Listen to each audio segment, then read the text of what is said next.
너희가 먹든지 마시든지 무엇을 하든지 다 하나님의 영광을 위하여 하라. 사랑의 하나님, 우리의 삶이 하나님의 영광을 위한 삶으로 나아가게 하여 주시옵소서. 나의 육신의 욕심을 이루려고 하는 삶이 아니라 하나님께 영광을 돌리기 위한 삶이 되게 하여 주시옵시고, 그 삶을 살기 위하여 애쓰며 힘쓰며 기도하게 하여 주시옵소서. 내가 하나님의 영광을 위한 삶을 살기 위하여 나아가며 결단할 때 하나님께서 은혜를 다하여 주시옵시고 함께하여 주시옵소서. 감사드리며 예수님의 이름으로 기도드렸습니다. 아멘. 다 같이 사도신경으로 신앙 고백드리겠습니다.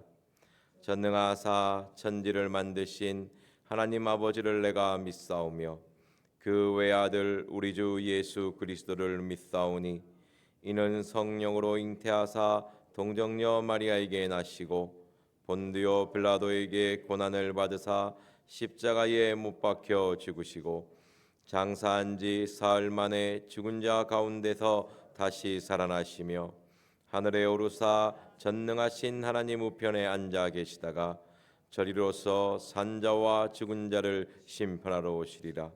성령을 믿사오며 거룩한 공회와 성도가 서로 교통하는 것과 죄를 사하여 주시는 것과 몸이 다시 사는 것과 영원히 사는 것을 믿사옵나이다. 아멘. 오늘 우리에게 주시는 하나님의 말씀은 잠언 3장 19절 20절입니다. 구약성경 913페이지입니다. 잠언 3장 19절 20절입니다.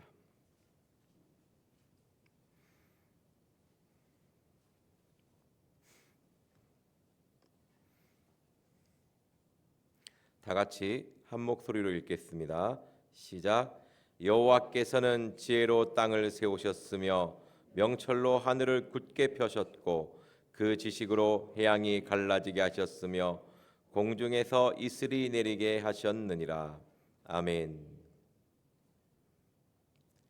하나님께서는 천지를 창조하셨습니다. 그 천지를 창조하셨을 때 지혜로 창조하셨다고 되어 있습니다. 땅을 지혜로 창조하셨고 하늘을 명철로 펴셨고 해양과 이슬을 내리게 하는 것은 지식이었습니다. 그렇기 때문에 지혜, 명철, 지식을 정의할 때, 인간이 지혜를 정의할 때 한 단어 하나의 그냥 자신의 생각으로 정의할 수 없다라는 것입니다. 지혜라는 것은 하나님의 본질이며 그분의 속성이며 그분의 성품입니다. 그렇기 때문에 지혜가 무엇이다라고 이렇게 한 단어로 정리할 수 있는 것이 아닙니다. 왜냐하면 피조물이 조물주를 어떻다라고 이야기할 수 없다라고 말씀하고 있기 때문입니다. 우리가 하나님을 이야기할 때 하나님에 대한 정의는 하나님이 본인이 이야기하시는 나는 자비가 많고 은혜가 많고 긍휼이 풍성하신 하나님이라시는 그 말씀과 같이, 또 성경이 증거하는 하나님은 사랑이시라는 그 말씀을 그대로 우리가 믿고 그 깊이와 길이와 높이와 그것을 알아갈 수 있어야 되는 것입니다. 하나님이 성경이 정의하는 그 외의 것을 우리가 알려고 할 필요도 없고 그렇게 해서도 안 되는 것입니다. 우리가 하나님은 사랑이시라고 하지만 그 말씀을 우리가 얼마나 마음으로 와닿고 깨닫고 있습니까? 정말 지식으로만 알고 들은 것으로만 이렇게 아는 것 같지, 그 말씀 그대로 우리가 정말 온전히 깨닫고 이렇게 할 수 있는 사람이 저는 있지 않다고 생각합니다. 우리는 죄가 많은 인간이기 때문에 그냥 하나님이 자기에 대해서 이야기한 것만 하나님이 이런 분이구나 이렇게 생각할 수 있는 것입니다. 여기서 보면 지식으로 여호와께서는 지혜로 땅을 세우셨습니다. 우리 시편 115편 16절 말씀 보도록 하겠습니다. 구약성경 888페이지입니다. 시편 115편 16절 말씀입니다.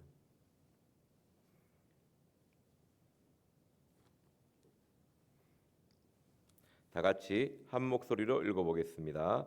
시작. 하늘은 여호와의 하늘이라도 땅은 인생에게 주셨도다. 아멘. 오늘 말씀에 보면 지혜로 땅을 세우셨습니다. 근데 하나님 여기에 말씀에 뭐라고 되어 있습니까? 땅은 인생에게 주셨다고 되어 있습니다. 그래서 이 땅에 살아가는 모든 사람은요, 지혜가 있어야 됩니다. 그것이 우리 인생에게 가장 필요한 것입니다. 하늘은 여호와의 하늘이라도 땅은 인생에게 주셨다. 그리고 땅에 걸어가며 땅에서 숨을 쉬는 우리 모든 사람에게는 하나님의 지혜가 있어야 됩니다. 그 지혜가 우리의 힘이 되며 우리의 구원이 되는 것이죠. 그러니까 우리가 늘 원해야 되는 것은 하나님의 지혜에 마음을 두어야 한다는 것입니다. 그리고 그냥 이것이 있고 없어의 문제가 아닙니다. 우리 호세아서 5장 4절에 보면 너희가 지식이 없으므로 망한다고 되어 있습니다. 망하는 인생이 어떤 인생이냐면 내가 힘들고 살아서 망하는 인생이 아닙니다. 내가 이 땅에서 그냥 고난스럽게 어렵게 힘들게 살아가는 그런 인생이 망하는 인생이라고 하나님이 정의하지 않습니다. 누가 망하는 것입니까? 하나님의 지혜와 지식이 없는 인생이 망하는 인생인 것입니다. 그 지혜와 지식은 호세아서 5장 4절에 무엇이라고 되어 있습니까? 하나님의 말씀이라고 되어 있습니다. 우리의 이 땅에 살아가는 우리 모든 인생들이 하나님의 말씀을 마음에 두지 않으면 그 인생이 하나님이 보시기에 망하는 인생인 것이죠. 다시 본문으로 돌아가겠습니다. 여호와께서는 지혜로 땅을 세우셨고 스며 명철로 하늘을 굳게 펴셨고 그 지식으로 해양이 갈라지게 하셨으며 공중에서 이슬이 내리게 하셨으니 하나님은 천지를 창조하실 때 지혜, 명철, 지식으로 하셨습니다. 그렇기 때문에 우리가 이 땅에 살아갈 때 필요한 것은 하나님의 지혜와 명철과 지식인 것이죠. 그래서 우리의 마음에 항상 하나님의 말씀을 두고 그 말씀대로 살아가기 위하여 힘써야 할 줄 믿습니다. 그리고 이 지혜가 그냥 단순히 나의 생활을 윤택하게 하는 것, 나를 그냥 좀 똑똑하게 하는 것, 나를 잘나게 하는 것, 그런 것이라고 생각해서는 안 됩니다. 우리 골로새서 1장 16절 말씀 보도록 하겠습니다. 신약성경 324페이지입니다. 골로새서 1장 16절 말씀입니다.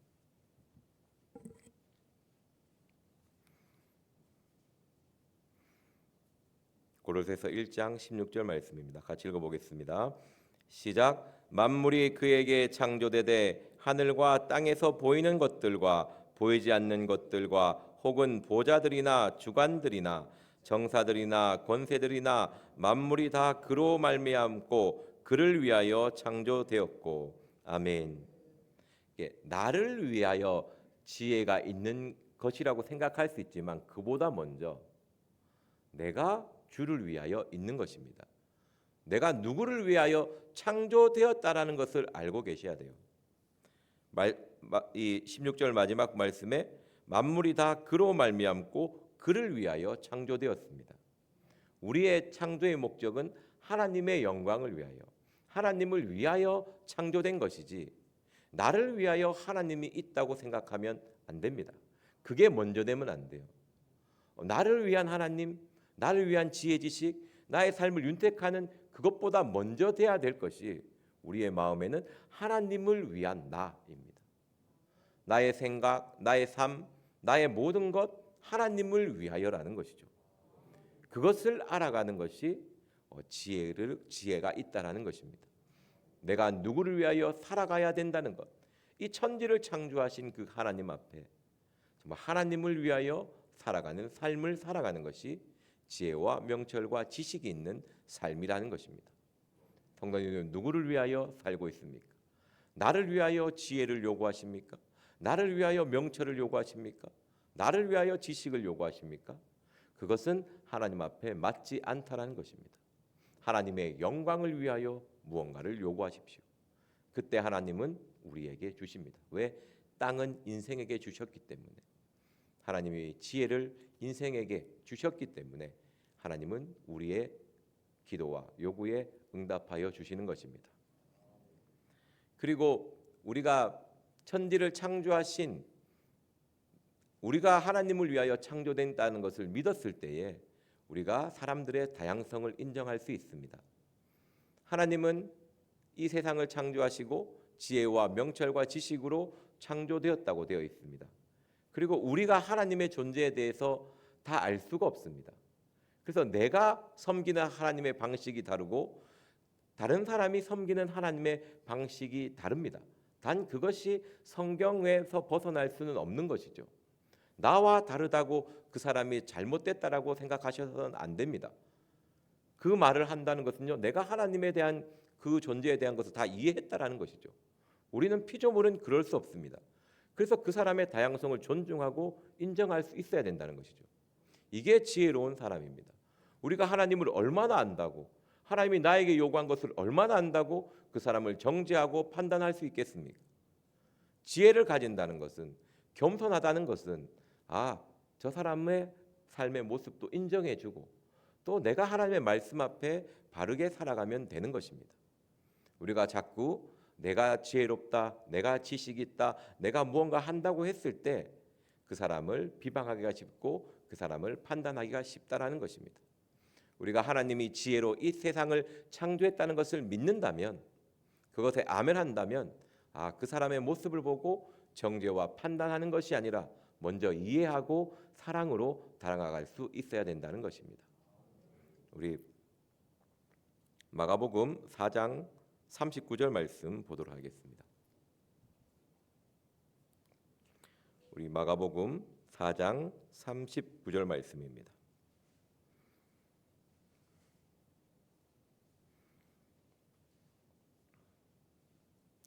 이 말씀을 설명하기 위해서 어떤 예화를 들고 올까 고민하다가 그냥 마가복음 4장 39절이 생각나서 가지고 왔습니다. 신약성경 59페이지 마가복음 4장 39절 말씀입니다. 다 같이 한 목소리로 읽어보겠습니다. 시작. 예수께서 깨어 바람을 꾸짖으시며 바다더러 이르시되 잠잠하라 고요하라 하시니 바람이 그치고 아주 잔잔하여 지더라. 아멘. 이 상황이 어떤 상황이냐면요, 예수님이 사람들을 모아놓고 가르침을 전하시고 이제 저쪽 바다로 건너가자 하시고 배를 타고 제자들과 함께 바다를 건너가시는 겁니다. 그리고 예수님은 배 안에 들어가서 주무시고 계셨죠. 주무시고 계시는데 그때 보면 저희가 36절에 저희가 무리를 떠나 예수를 배에 계신 그대로 모시고 가매 다른 배들도 함께 하더니 큰 강풍이 일어나며 물결이 부딪혀 배에 들어와 배에 가득하게 되었더라. 그러니까 배를 타고 가는데 풍랑을 만나서 그 배에 물이 들어와서 차기 시작했습니다. 제자들이 모든 노력을 다 했겠지요. 그리고 안 되니까 예수님을 찾아가서 깨워서 예수님에게 말씀하는 것입니다. 선생님이여, 우리가 죽게 되었는데 돌아보지 아니하시나이까. 그 상황에서 예수님은 고물에 베개를 베고 주무시고 계셨습니다. 그리고 나서 이 역사가 있고 나서 제자들의 표현이 41절 말씀 보도록 하겠습니다. 시작. 저희가 심히 두려워하여 서로 말하되 저가 니기에 바람과 바다라도 순종하는고 하였더라. 아멘. 이 경험이 있기 전까지 그냥 제자들은 예수님을 하나님의 아들로 여기며 따라가는 것이 아니라 그냥 선지자로서 자기에게 떡을 주고 물을 주고 자기의 필요를 충족시켜 주기 때문에, 또는 예수님과 함께 할 때에 영광의 위를 차지할 수 있을까 싶어서 따라다닌 것입니다. 어떻게 보면 순수한 복음적인 것보다는 자신의 욕심이 조금 더 앞서갔다는 것이죠. 근데 예수님의 선포 한마디에 바람과 바다가 잠잠해지는 것을 보고 더 깊이 생각해 보는 것입니다. 이 사람이 누구기에 바람과 바다도 잠잠해지는 것인가? 그리고 그 예수님을 나중에 주로 고백하고 하나님의 아들로 신앙을 고백하는 것입니다. 우리의 삶 속에서도 마찬가지입니다. 단순한 지혜와 지식이 나의 필요로 위한 것이 아니고 오늘 말씀처럼 지혜와 지식은 나를 위한 것이기보다는 내가 하나님의 영광을 위한 것이라는 것을 먼저 깨달으셔야 됩니다. 그 영광을 위하여 살아가는 삶으로 나아가야 된다는 것이죠. 우리가 삶을 살아갈 때요, 이 말씀 속에서 읽어보면요, 특이한 점이 나와요. 우리는 예수님과 함께하면 고난이 없을 거라고 생각합니다. 힘듦이 없을 거라고 생각합니다. 그런데 어때요? 예수님과 함께 하는데도 폭풍을 만납니다. 내가 힘들고 어려움을 만나면 예수님이 바로 도와줄 거라고 생각합니다. 아니요, 그냥 주무시고 계십니다. 깨워서 부탁할 때까지 있는 것이죠. 예수님과 하나님이 이 말씀에서 원하시는, 예수님이 우리에게 원하시는 것은 항상 깨어서 예수님을 바라보며 기도하고 있으라는 것이죠. 우리 예수님은요, 물론 바로 도와주시기도 하지만 그분을 위하여, 그분을 향하여 기도하며 그분을 바라볼 때에 예수님은 도와주십니다. 그리고 내가 신앙생활하는데 왜 이렇게 힘들고 어려워? 그것이 잘못된 게 전혀 아니라는 것이죠. 신앙생활할 때 힘들고 어려울 수 있습니다. 폭풍과 환난 가운데, 어려움 가운데 만날 수 있습니다. 하지만 그것이 신앙이 잘못됐다라는 것이 아니죠. 그런 문제는 예수님이 어떤 분이신지 더 알아가기 위한 것입니다. 우리가 힘든 어려움과 고난 속에서 그것을 이겨낼 때에 하나님은 이런 분이시구나를 깨닫지 않습니까? 그 깨달음이 나의 신앙을 더 깊게 하고 나의 신앙을 더욱더 단단하게 만든다는 것입니다. 이 제자들은요, 풍랑을 만났을 때에, 이 고난을 만났을 때에 하나님이 어떤 존재인지, 예수님이 어떤 존재를 더 알아가며 자신의 신앙을 더욱더 다졌습니다. 우리의 삶에 힘들고 어려움을 만났을 때에 그것이 나를 고통 주려고 하는 것이 아니고 하나님이 어떤 분이신지를 깨닫게 하며 온전히 하나님만을 의지하게 만들려고 하시는 하나님의 뜻인 것을 깨닫고 감사하며 실망하거나 좌절하지 말고 죄책감에 빠져있지 말고 하나님의 영광을 위한 삶을 살겠다고 각오를 다지면서 더욱더 예수님께 기도하며 나아가는 저와 성도님들의 삶이 되기를 기도합니다.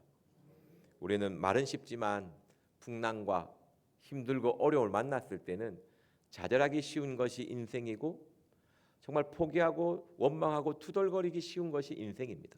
하지만 오늘 말씀은 기억하십시오. 지혜는 우리 인생에게 주셨다는 것을. 그 지혜는요, 그런 힘들과 고통 가운데 있는 나를 구원해 주기 위해서 있다라는 것을. 그리고 그 구원을 통해서 하나님께 영광 돌리기를 소망해야 된다는 것을 아셔야 합니다. 우리 성경의 고린도전서 1장에 또 요한복음 1장에 지혜와 지식은 예수 그리스도라고 되어 있습니다.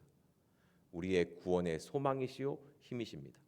그 예수 그리스도를 향해 항상 기도하며 그분을 알아가기에 힘쓰는 저와 여러분들이 되기를 기도합니다. 오늘 하루 힘들고 어려움이 있을 것이지만 그것을 당했을 때에 누구를 찾으면 됩니까? 예수님, 지혜 앞으로 나아가면 됩니다. 그러면 주님이 그 문제를 해결해 주시며 그것을 통해서 우리는 하나님께 영광을 돌리며 감사하면 되는 것입니다. 항상 하나님께 도움을 구하는 겸손함이 있기를 기도합니다. 기도하겠습니다. 사랑의 하나님, 하나님의 영광을 위한 삶을 살게 하여 주시옵시고 내가 하나님을 위하여 창조되었다는 것을 먼저 알게 하여 주시고 그것을 먼저 깨닫고 주를 위하여 살겠다는 마음의 각오를 다지게 하여 주시옵시고 우리가 주를 위하여 살아갈 때에 주님께서 이 땅의 모든 천지 창조에 창조하신 모든 것을 나에게 허락하여 주심을 믿습니다. 이 땅에서의 복을 허락하여 주심을 믿습니다. 주님 앞에 더욱더 겸손함으로 나아가게 하여 주시옵소서. 오늘 들은 말씀을 기억하시면서 기도하시고 각자 주기도문으로 예배를 마치도록 하겠습니다. 주여 삼창하며 기도하겠습니다. 주여 주여 주여